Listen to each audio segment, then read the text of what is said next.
네, 해외로 신혼여행 가려고 했다가 코로나19 유행으로 취소한 신혼부부들이 많은데요.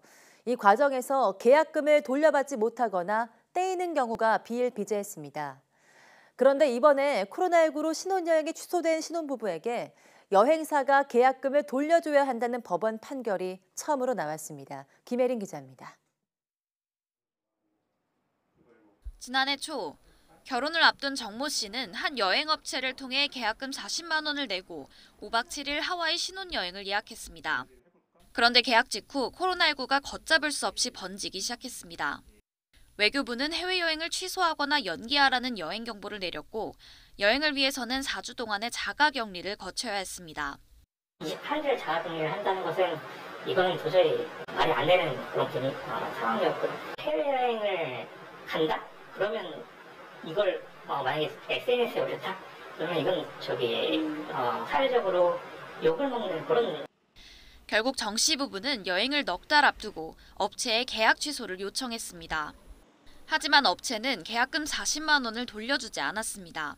계약금이 호텔 예약금으로 쓰인 데다가 계약서에 계약금은 환불할 수 없다는 내용을 명시했다는 겁니다. 처음에 저희가 그 계약을 할 때 이거를 취소를 하면 계약금이 환불이 안 된다는 내용을 전화 신문에 듣지를 못했어요. 그리고 계약을 마지막으로 취소를 했을 때도 정 씨는 업체를 상대로 계약금 반환 소송을 제기했고 지난달 말 법원은 정 씨 손을 들어줬습니다. 인천지방법원은 정 씨가 소송을 낸 여행업체에 신혼여행 계약금 40만 원과 지연 손해금을 돌려주라고 판결했습니다.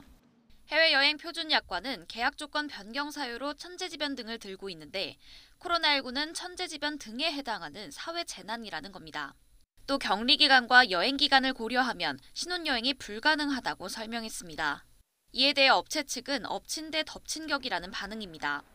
코로나19로 매출이 전혀 없는 수준인데 또 다른 비용 부담을 떠안게 됐다며 이번 판결로 힘들어지는 건 중소여행사들이라는 겁니다. 이런 가운데 이번 판결을 전해들은 다른 신혼부부 3쌍은 해당 여행업체를 상대로 계약금 반환 소송을 준비하고 있습니다. 코로나19로 인한 신혼여행 취소와 계약금 환불 분쟁이 급증한 상황에서 이번 판결이 미칠 영향에 관심이 쏠리고 있습니다. YTN 김혜린입니다.